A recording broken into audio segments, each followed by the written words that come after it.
You're counting bills at the corner of your cramped electronics shop, fingers moving faster than your mind can follow, trying to reconcile a shipment that's missing a few boxes with the supplier.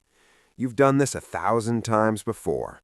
A missing resistor, a misplaced motherboard, a tiny mistake that could cost hundreds of dollars. It's mundane, small scale, and predictable. Until it isn't. The door slams open, and 3 men in dark suits step inside. They don't ask to browse. They don't make small talk. One presses a pistol lightly against the counter. The other leans closer, speaking in low Cantonese you barely understand, but the tone leaves no room for error. You're suddenly not counting bills. You're counting seconds. Each one feels like a lifetime. You realize this is no ordinary robbery. The man with the gun lays it flat against the counter, slides a card toward you, and says one word: obey. The card has a name, an address, a role you've never heard of. They want you to move quickly, learn fast, and understand that failure isn't just a loss, it's death. You nod, your hands trembling, and close your shop. That's your last ordinary act. By the time you reach the address, your mind is spinning through every possible outcome. You're met with another man who assesses you like a mechanic would a faulty engine.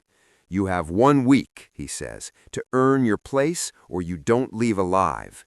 It isn't just about proving yourself. Every decision from here is a test.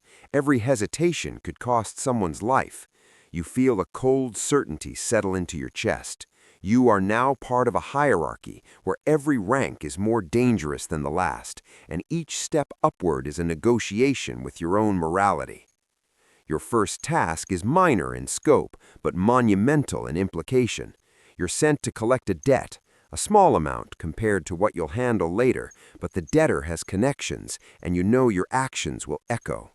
You arrive at a dimly lit apartment, approach the man, and present the demand with an unflinching gaze.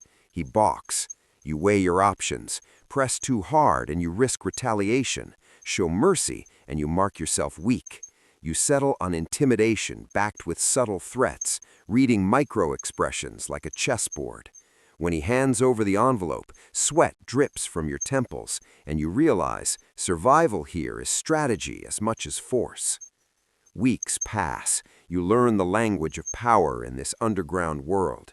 You start to see the subtleties, how respect is earned, how fear can be a tool, and how alliances are fleeting.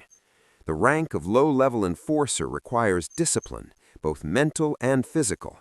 You patrol territories, mediate disputes, and execute orders with precision.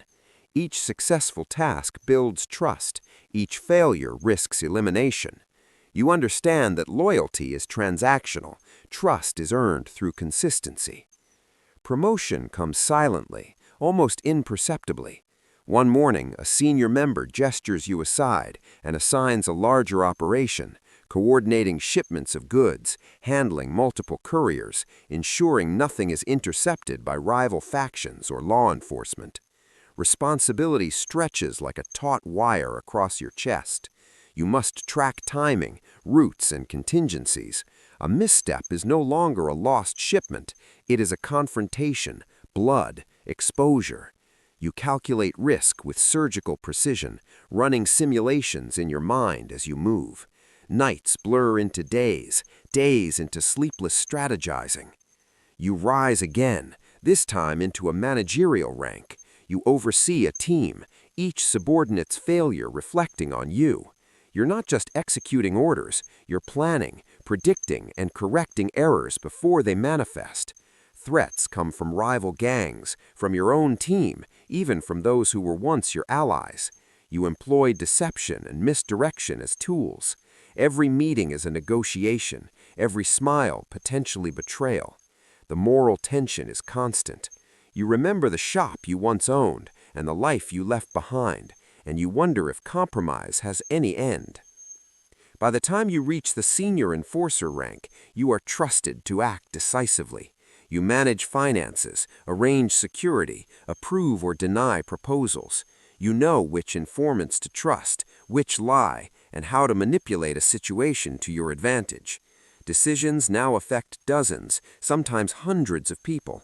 One careless order could ignite a feud, invite law enforcement, or cost a life. You lie awake calculating probabilities, rehearsing confrontations, memorizing who owes loyalty and who is expendable. As you continue to ascend, you encounter the most delicate balance of all: power versus paranoia. At the upper echelons, every action carries strategic weight.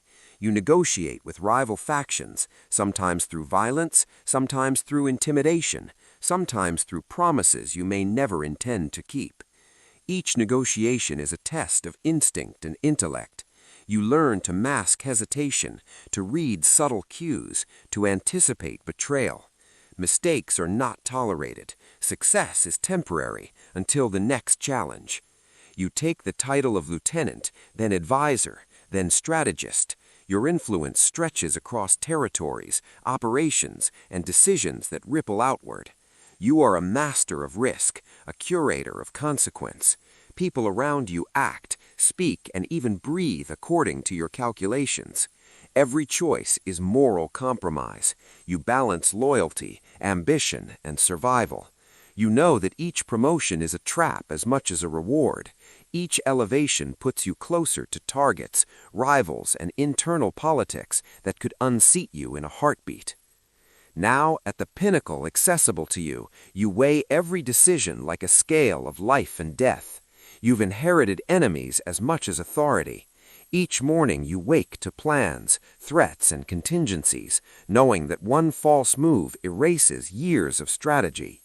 You remember the moment when a gun was pressed against your counter and how far you've come, but you understand that mastery is temporary. Every rank you occupy teaches you more about human ambition, loyalty, and survival. But the cost is perpetual vigilance, perpetual moral negotiation, and the knowledge that the stakes never diminish.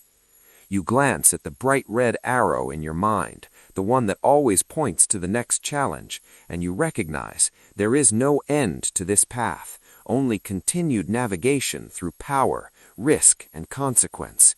You are every rank in the triad, and every rank continues to demand more than you thought you could give.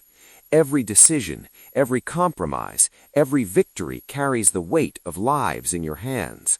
And yet, you persist, because turning back is no longer an option.